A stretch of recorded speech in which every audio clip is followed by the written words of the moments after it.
Adapted from Mario Puzo's novel, the 1972 Francis Ford Coppola-directed film The Godfather is considered to be one of the greatest films ever made, if not the greatest. The Godfather follows the story of Michael Corleone, who attempts to not be part of a family business. In Michael's own words, "That's my family, not me."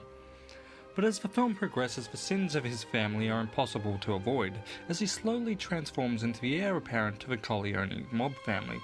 This transformation climaxes in the baptism scene in The Godfather with the death of Vito Corleone.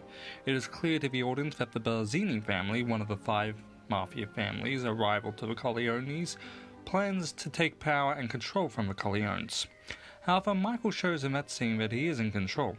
It is in this sequence in which Michael establishes himself as the godfather of the Corleone family while attending his godson's baptism. As the sequence goes on and Michael receives his sacraments, the scene is juxtaposed with a montage of violent events ordered by Michael to eliminate the leaders of the rival mob family across New York. In one way, Michael is himself getting baptized in blood. The baptism begins with a long shot of the Corleone family inside a church, in the form of a parallel montage. Much of the imagery depicted in this sequence is juxtaposed. This can be seen when the priest prepares the baby for its baptism, the criminals prepare for their murders. An example of D.W. Griffith's parallel action, which are used by Coppola. The scene cuts between Michael and shots of the 5 assassins in 4 separate locations, which are spliced together with the shots of the baptism. We see Michael's men preparing for and then finally assassinating the leaders of the rival mob families while the baptism is taking place. In addition, the length of each shot ranges from 2 seconds to 7 seconds, which is usually kept consistent between the 2 narratives, such as, for example, there is a close-up of Michael, which is then followed by a close-up of the baby. According to the Soviet montage theory, the meaning of this one shot is always subject to the previous and subsequent shot. In this scene, it is edited through the use of the film technique known as cross-cutting. Cross-cutting is a film technique that is used to establish an event in a film that is happening at the same time.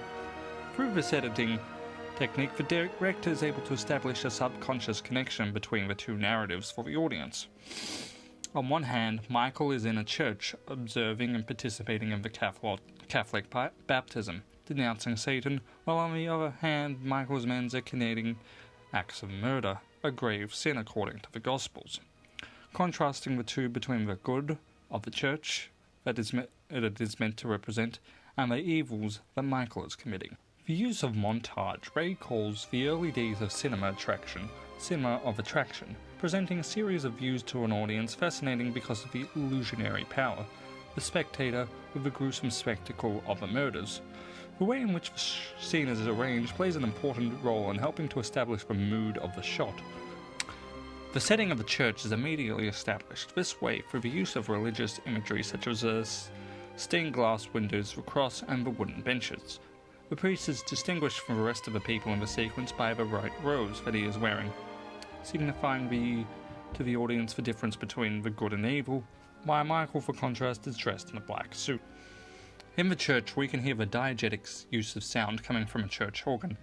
The use of the church organ evokes a sense of peace and harmony, much to the contrast of the violence that the rest of the scene later shows. But the organ also serves as a tool for creating a sense of suspense between the peaceful surroundings of the church and the violence we see. At this moment, we also hear the sound of a baby crying, which is louder than the background music, which again refers back to the contrast of the 2 events. The priest performing the baptism speaks in Latin while in church, and his words are overlaid when the shot switches to the murders. His diegetic words become extra diegetic by editing. For example, when the priest starts asking questions to Michael in mid-shot, it then cuts to the killings which begin, and with each question the murder scene becomes increasingly worse as the murders progress. In the scene, the music and the voice of the priest get louder. The voice and organ music reach the loudest point when the priest asks Michael if he rejects the glamour of evil and if he rejects Satan and all its works, before cutting to show Michael's rivals being murdered with a loud noise of guns blazing. Lighting is a key tool in cinematography, and it is used by Coppola as a tool to help set the mood in the film sequence. According to David Bordwell and Kristen Thompson, lighting shapes objects by creating highlights and shadows. The church in The Godfather is dimly lit, which sets a gothic mood towards the scene. The Godfather uses a lot of the high contrast, 3-point lighting in multiple scenes as the director cross-cuts from one scene to the next. While Michael is baptizing his nephew, the right side of Michael shows dark light, which symbolizes the dark side of Michael, while the left side shows a choir boy in white, with brighter light symbolizing the good, and the pull between the two good and evil sides, the internal struggle that Michael is facing, with the evil ultimately triumphing with the murders of his rivals. Pacino gives a performance in which Michael Corleone is depicted as indifferent to the murders that are going on, calmly answering the questions from the priests, fully aware of the hits he had ordered happening simultaneously.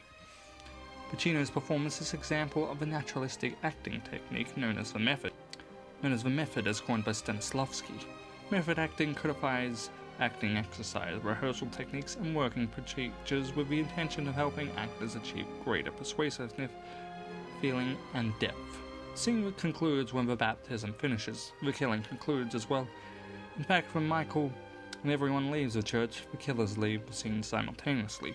The sequence concludes with someone coming over and informing Michael that the murders have been finished.